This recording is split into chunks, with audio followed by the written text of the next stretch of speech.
Happy Monday, everybody. It is this Monday before Christmas 2022. Okay, hope you're getting your Christmas shopping done. My name's Larry Jacobs. This is Pre-K-12 Education Talk Radio. And happy Hanukkah, everybody, too. Okay, what a fun time of year, and I hope you're having a good time with it. We're going to have a good time today. We've got Dr. Charli Kemp. That's a female Charli, okay? Charli, actually, but she likes Charli. Charli Kemp, okay, is the executive director of Change the Tune. And that's at changethetune.org. And that's a wonderful nonprofit organization. She's the CEO, Dr. Kemp. They're working to close the opportunity gap for kids in underserved communities, okay? We, as you know, we're the American Consortium for Equity in Education. This has to be happening. It's enough already. And they combine holistic, radical, and transformational learning experiences to make that happen. Charli will tell us all about it, but work with school districts, et cetera, et cetera. We're going to archive the show over at ace-ed.org. That's ACE-ed.org, ace-ed.org, and everything we do is over there. This podcast will be archived over there. All right, our magazine, Equity and Access, our online journal, SEL Today, Teacher Retention, all this stuff. It's a good website. So go over, check out, click through on the cover of the magazine. I think I mentioned my name's Larry Jacobs. I hope I did. I'm not sure, but you can see it up there, all right? So we're going to have a wonderful show. Check out ace-ed.org. Okay, everything we do is there, except for Charli, who is somewhere. She's got a 213 area code. Where are you today, Charli? It's Larry here. Hi, Larry. I'm from Los Angeles. That's the Los Angeles area code, but I'm actually in New York City today. New York. How's life in New York today? It's pretty cold. I haven't gone outside because I just got here from L.A., and I'm headed to Ghana tonight, so I'm just stopping through visiting some family here. Oh, what fun. Do you have relatives in Ghana, or is it just a vacation? What fun. It'll be a little bit of everything. I have a good friend who's getting married, so I'm going for a wedding. Wonderful. That's just super. By total coincidence, my good friend here in town, where I live in southwestern Maine, his whole family came in from Kenya yesterday, okay, where they live. Wow. So, so I've got an African connection going this week, okay? It's really kind of fun, to tell you the truth. And interesting as heck. Charli, I'm glad we are able to do the show today. And you have your Harvard PhD, okay, which I think is really cool. What's that in? Is that education? What's it in? So it's an EDLD, which is an Education Leadership Doctorate. I just actually was in Kenya earlier this year. I did my residency with Southern New Hampshire University, and I created an innovation creation studio, which was virtual/hybrid learning program for refugees to learn entrepreneurship and kind of social enterprise skills. Wow. So I was actually in Kenya in April doing some workshops along with complementing our virtual work. Well, Charli, you're not only going to Ghana, you're also going to heaven. I'll tell you, you work hard. This is fabulous. Okay? I mean, really, it's just wonderful what you do. And you do have a safe flight tonight. You have your Harvard PhD. Give us a little bit of your history, because you're the CEO. You founded this organization. What's your history? Sure. So I like to say I've been all over the education ecosystem. I grew up, born and raised in Los Angeles, California. I started in private school as a young kid, and then my parents couldn't afford it, so I moved to public school, including magnet schools. Went away to Spelman College, where I double majored in economics and political science, historically black college and one of the top colleges in the country. Oh, yeah. Also, Stacey Abrams attended there. Thought I wanted to go to law school, but ended up taking a year off, and then ended up doing Teach for America in New York City, which is my New York connection. So I taught 3 years middle school math in the South Bronx and 2 years middle school math and science in East Harlem. And I tell people during those 5 years, I never laughed nor cried more. It's kind of where I actually started Change the Tune I think where at least I can recognize gaining some of the skills and learning from my students, because I used to walk around saying I just want to do after school. And so I left teaching. I wanted a JD MBA. I decided law, that's a whole other system we won't get into in terms of inequities, but I was like, nah, I won't do that. Well, yeah. Let me go to business school. one of the things I did as a teacher is I would always start the school store with the students, and they would design what we would sell, trying to focus on healthy snacks, and then we would take our profits and go on field trips and buy needs for the things we needed in the school. And so decided to go to business school to figure out how to do more business with kids and how to teach kids the skills they needed. Sure. So got a full ride back to USC at University of Southern California, Marshall School of Business.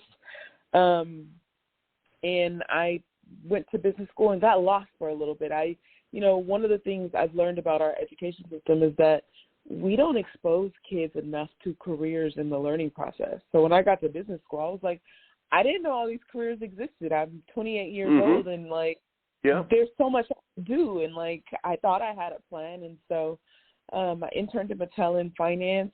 And then during my summer, I decided I had an experience that let me know that I didn't need to work in a corporation. I needed to actually create and change the tune. And so finished business school. But I tell people business school teaches you all the reasons not to start your own business if you're risk averse. So I went to go work for Green Dot Public Schools, first as an operations finance manager, and then as the leadership and life coordinator, starting our social emotional learning framework, leading that work and designing that for more than 10,000 youth. Green Dot Public Schools, if you're not familiar, is a really large charter based in Los Angeles. I was going to ask you. I was not familiar, so I was going to ask you. Thank you. Go ahead. Continue. They're a really large charter. They serve kids 6th through 12th grade. They're predominantly in South Los Angeles and East Los Angeles, I would say. They used to have locations in Tennessee and Seattle. I don't know if they had to close some of them. But, while working at Green Dot, what I realized was, charters say that they're supposed to be different, but they aren't really. We would constantly look to LAUSD to guide us, to inform us of what we're supposed to do. And so for me, the education system is like Animal Farm, if you've ever read Animal Farm. Oh, yeah. And so while at Green Dot, I had the opportunity to create this radical, amazing summer camp entrepreneurially. I called the first summer camp Summer Institute for Business and Leadership, and I took 40 Black and brown girls, brought them to USC. They created social justice business plans. They did mindfulness, wellness. Wow. It was what school should look like. And I came back to the org and I was like, we need to, this is it right here. And they were like, yeah. And so that's when I knew that I wasn't meant to be in someone's space. I was meant to be creating the things. And so I had the opportunity. You're that kind of person. Yep. Yeah. So I had the opportunity to apply to Harvard. 3 different people told me about the program. It's a 3-year program, 2 years coursework, 1 year residency, education, leadership, doctorate, EDLD. And it was an amazing journey. It happened all through the pandemic. I got there. I was in school for 8 months, and then the pandemic shut the world down. And so I actually got to do a lot of school from Jamaica and work on growing Change the Tune. So I can get more into Change the Tune, but I've been talking a lot, so you can tell me. That's fine. I love to hear it. It's a great journey. It's so interesting. You're such an interesting person. I got to tell you. All right, and you're right. I love the Animal Farm analogy. They say that. What can I tell you? Good old Napoleon and Snowball. What can I say? And we have to fight the bureaucracy is all I can say on that sort of thing. And, it's interesting what you said originally. You said how we got to expose more kids, and especially kids of color, okay, because they don't see it as much as suburban white kids might see it, okay? And also I might add rural kids as well. We got to expose them to more careers. Okay, and that to me is an extremely important statement. I just got to say that, Charlie, and we're on the same page there. Okay, because I talk to a lot of companies on this podcast, and they really want more diversity. They realize that they need a workforce, and that workforce has to come not just from white people. It has to come from everybody. Okay, and they're trying so hard. Okay, especially in STEM, but it goes way beyond STEM. They're trying so hard to get kids of color, black, brown, whatever, interested, okay, in these careers, and we have to expose them to it, and that's why I think what you do is so important. So now that we know who you are, what has changed the tune? Talk about that, Okay, and how does it work? And we're talking to a lot of teachers today, a lot of superintendents. What do they need to know about what you do? Nationwide, I might add. Yeah. Yes. So I'll give you the headliner, and then I need to break it down. I start with the challenge. So the headliner is we create radical, transformational, holistic after-school and summer programs. So not your everyday Boys and Girls Club, YMCA. No knock to them, but we are really intentional about designing what goes on in after-school programming, and then we teach others how to create those programs, and also in the school day, like how to do the revolutionary liberatory learning space. Like, what does it look like to truly create high-quality learning experiences that creates opportunity and access? And one of the things, so that's like full stop what we do. I'll talk about the challenge of the system as I see it and like how that informs what it actually looks like. And so just to give it a little color, our kids garden in our after school program, and then they take some of their produce and actually cook with their produce. We try to integrate the academics as a part of it.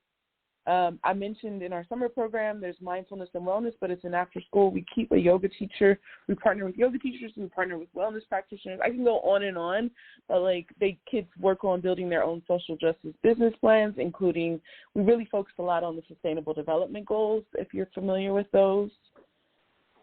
Are you familiar with those? Go ahead. Yeah, sure. But feel free to talk about them if you wish. Go ahead. Sure. I know what sustainable development is, but maybe you have it more specific than what I know, so please go into detail. Sure. The United Nations, some years back, partnered with 190 countries, and they said, what are the biggest issues we have in our world? And they've narrowed them down to 17. And so they include zero poverty, zero hunger, reduced inequalities. They address climate change, land in water, life on land. They're like the most, if you imagined every child when they were doing project-based learning in a school and just learning about things focused on these goals, and everyone, our world would be in an entirely better place. And so that's part of what we do when we're designing our learning experiences, is how do we create transformational leaders of communities. We want to create the agents of change who, you mentioned STEM earlier, that's part of our work. Who are the children that are going to truly create the next, it could be anything from a Microsoft to whoever created the first COVID vaccine. We want to create opportunities for our kids. So let me rewind so that you can understand the brokenness of the opportunity gap and why and how we're targeting things. Go ahead. Most people realize kids spend 80% of their waking hours outside of school. 80. Mm-hmm. That's most of their time.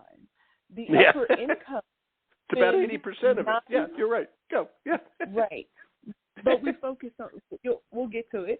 Most of the upper income spend 9 times the amount of the low income on outside of school activities. 9. So when you do the math with this, that basically means that upper income children get about 6,000 more hours of learning time before the 6th grade over lower income children. There's about 1,500 hours in a school year. So that's the equivalent of 4 school years. Simply put, I know for those of you who are not math, what does it mean? A lot of us say we need better schools, but it's beyond better schools, because you could make every school perfect 8 to 3, September to June, put all the teacher retention strategies, SEL in, all that good stuff in, and you wouldn't touch this gap. And so why I talk about this is because we have to widen our aperture, widen our lenses to understand that learning doesn't just occur in a time or a place like a school building. It has to occur everywhere, and we have to create opportunities in all the places all the time. And so that's building partnerships with families to create learning experiences. That's creating after-school programs. That's creating summer programs.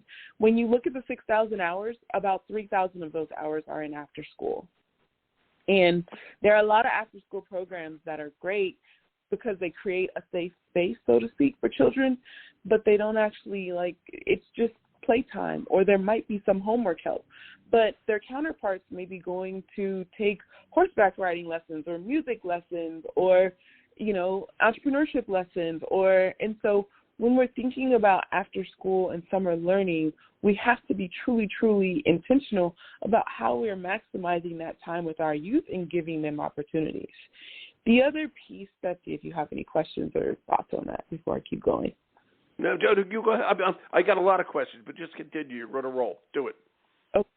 The other piece that's broken in our system, and we have some visuals on our site you can check out at www.changetune.org, is our system is very centered on Maslow's hierarchy of needs, and that's actually a mistake for a couple of reasons. One, Maslow prioritizes self-actualization, and I'll get to why that's problematic, but it's not just about the I, it's about the we. The other piece is when we think about Maslow's, and it's a hierarchy of needs, the first piece is physical, like your physical needs. 1 in 4 children come to school hungry. Then we can talk about safety. There's bullying in school. There is just even getting to the school, and then there's the violence. Imagine the schools that we have that have metal detectors. How safe could you ever feel walking into a building with a metal? Like when I go to the airport, it doesn't evoke safety that I'm going through the metal detector. I'm sorry. It heightens the blood pressure, actually. And then on top of that, when we talk about our teaching force is highly Eurocentric and doesn't reflect our actual position. Absolutely. You're absolutely right. And so when we're talking about love and belonging and esteem, like all of the layers of Maslow's, and then we expect kids to just self-actualize, just come in, read the book, and then you can go to get your doctorate. It doesn't work that way. The other piece I'll say is Maslow spent 6 weeks with the Blackfoot Nation, who had a TP. Self-actualization is at the bottom. It's about community actualization above that and cultural perpetuity. Bringing you back to those sustainable development goals. How are we creating a collective of children, of youth, of generations that aren't only focused on themselves, but are focused on the greater global community, our collectives? And that's part of why we are where we are with our environment and our world, is because we've been focused on individualisticness in our individual needs instead of the collective cultural perpetuity. And so really refocusing and creating learning experiences that bring the community together collectively, to work collectively together. We are each other's brothers and sisters, and we have to be each other's keepers. And then there's another model we use that influences our work. It's the medicine wheel holistic model, where it's not a hierarchy of needs. We need all of our needs to be met at the same time. So it's not like first you get fed, then you become safe, then no. You need all of these things in place to be able to create that holistic environment.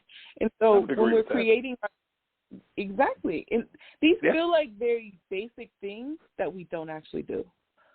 And Charlie, my question, and because I like what you're saying, and I've always said, school as we know it was invented long before there was any idea of diversity, before there was any idea that some people are more economically privileged than others. It was created for a world where all the white people went to General Electric and retired 50 years later, okay? And it was a long, long time ago, okay? And it needs change, and I believe me, we need to change the tune, okay? I agree with you, okay? But if we just do it as an after-school program, okay, how do you want the schools involved? Because as you say, okay, the schools, in your opinion, it's a bureaucracy. It's a system that's there for a long, long time, and they have state standards. You go to the whole story, okay? And I agree with you. We need change. Okay, but how do you incorporate schools into that? And I want to remind you, that's who we're talking to today. We're talking to teachers. We're talking to school districts. We're talking to superintendents. How do they work with you to make these changes possible? And I do believe these changes are necessary. Okay, but how do we do it? Go ahead, These are great questions. So, thank you. Part of the mission and the point that I am making is, and one of my favorite quotes, I got to say it, anybody who's listening out there knows this: every system is perfectly designed to get the results it gets. I don't know if you've read Pedagogy of the Oppressed, but our education is getting the results it gets. I said no, I have not read that. Go ahead. I'm gonna get you it. I'll send it to you. I'll follow up after this. Well, but it talks about our banking system of education. And so for me, it's not just about after school or summer. It's about what's going on in the school day. It's about us being able to partner together. So our programs, we have after school programs that actually are on school sites, and we work with teachers to actually help them understand what is like.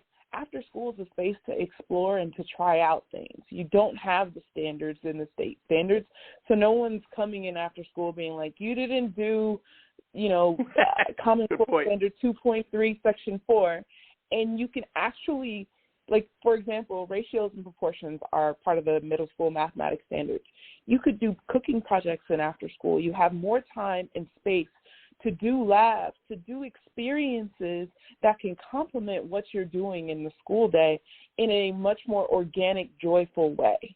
I think also if you interweave the two and not make them separate, then you can even enhance and elevate your level of joy and experience and engagement in the school day, because you understand that school doesn't stop at 3 p.m. or it doesn't stop in June.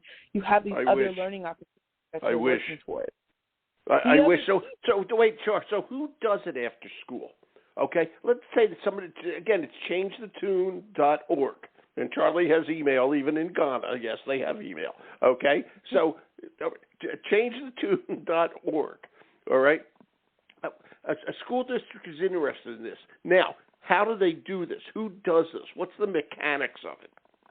That's a great question. So I have a team that comes in. We have a team that comes in.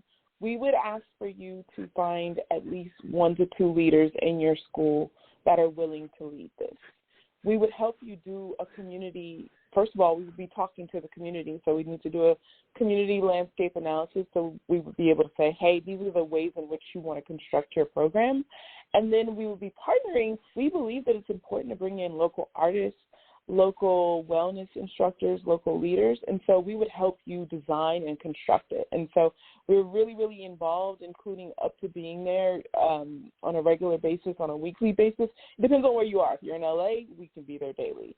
If you're in a further other place, then it would likely be on a weekly basis. But we have training, and then once we have the training, we literally coach you through what it looks like to design and build a successful program or set of programs, because we also work with districts. Right now, you mentioned schools and school district leaders.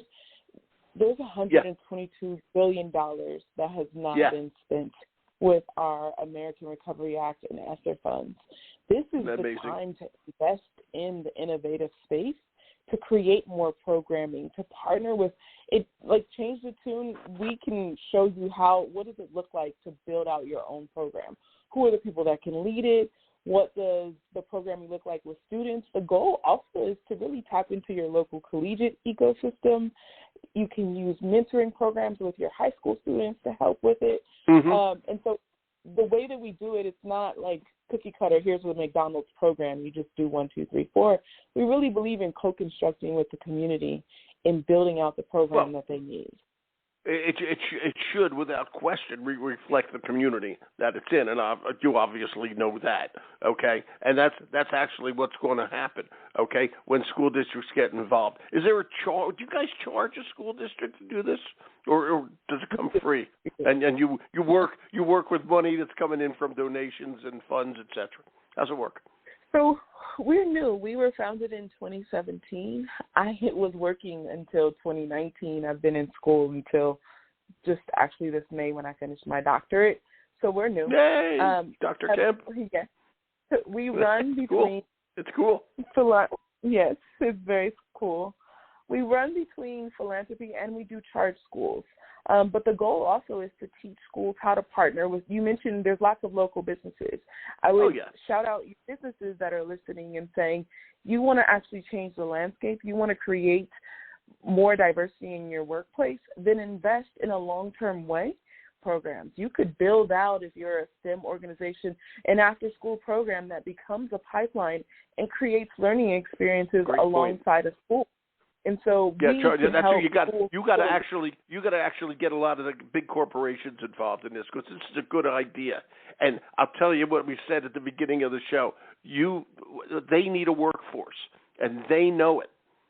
Okay, and they also want diversity. They need that too.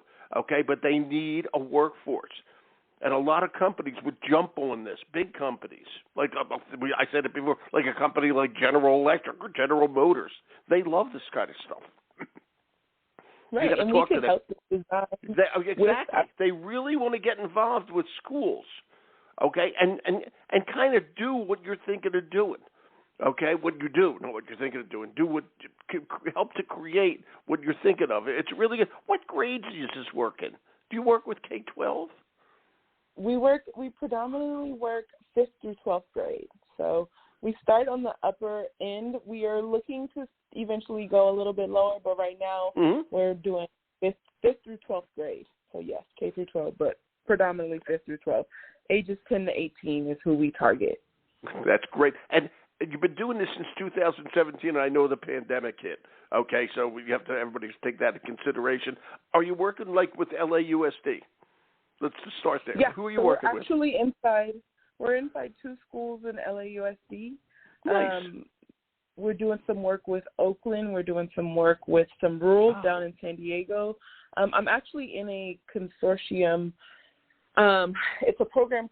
It's led by FHI 360, and it's funded by the Wallace Foundation, and it's called the District Summer Learning Network. And so I have the opportunity through this program to actually coach several different school districts across the country along with summer programs. And so that's one of the ways. And are you working mostly? And this is a key question because I said at the beginning, we think of this and we think a lot of it in terms of urban because we always talk about kids of color. And believe me, I understand that. But I live in rural Maine, okay? And these kids most of these kids around here have no idea. It's very rare. Okay, that I find the kids that really want to expand their horizons beyond the forests here in Maine. Okay, it's interesting. Okay, so are you predominantly interested, or maybe I should ask you, do you see it as working for all kids? I think it certainly should, or just for really heavily urban districts, which has a great purpose there as well. Go ahead, Charli. We definitely see it for all kids. As I mentioned, I did my residence across Africa and working with refugees, which were adults. Our model is actually, and we use the model that I use with kids there because it's a universal model. And so in doing my consulting, I've gotten to see what the rural spaces have looked like, especially down in San Diego. Most people don't know, like, San Diego is ginormous, the county, and, like, there's a ton of rural spaces down there that need support, that need programming, that need partnerships. And so for me, it's about creating access for all kids. And so, we do the work where we're called. Right. So we got to change the tune for everybody as far as I'm concerned. Okay? And it's a changing world. I have to say it this way. And public school, and I know people do their best, public school is a bureaucracy. Okay? It set up the standards set by the state. It's a bureaucracy. The world is changing. All right? And we have to move with that change, and that's what your program, ChangeTheTune.org, is trying to do, and especially trying to catch up with kids who are under-resourced, okay, and then really get stuff cranking here. It's just about time, I got to tell you. Charli, as we wind down here, I have to ask you something. I just thought of it. You're going to Ghana. You're going to a wedding, right? Yes. Okay. They're going to jump the broom? I don't know if that's a tradition in Ghana. I know that that's an African-American tradition. I'm not sure if it's a tradition. I thought it was African. It may be. I don't know. I can't. You're going to have to ask your friend. I will. I told her she has to find me a husband, too, so I certainly will be. I don't think you're going to have a problem with that, Charli. I don't think you're going to have a problem at all with that. Boy, you're just making stuff happen here. I got to tell you. All right, we got to go, but this is just great. I want to tell everybody it's ChangeTheTune.org, and Charli's just doing wonders out there. We need more people like you, Charli. I'm so glad down in Boston, Cambridge, Harvard did you so well. I think it's great. What a thing you have done here. You created some great stuff. Thank you, Charli. Thank you so much for having me on today. I appreciate the opportunity. My pleasure. I'm going to send you the link to the show, and you fly safe and have a great Ghana Christmas. Okay? All right. Thank you. Okay. Take care. Thank you, Charli. Bye-bye. Bye-bye. Bye. Wow, everybody. Was she something? Wow. What a powerhouse. All right. I love people like that. That's Dr. Charli Kemp, and that's obviously a female Charli. Her original name is Charli. Okay? All right. And she's the executive director of changethetune.org. Please check it out. Okay, it's good stuff, and tell people about it. All right, they're working hard. We're going to archive the show over at ace-ed.org. My name's Larry Jacobs. This is Pre-K-12 Education Talk Radio. We got shows all week today, this week before Christmas. So thank you very much.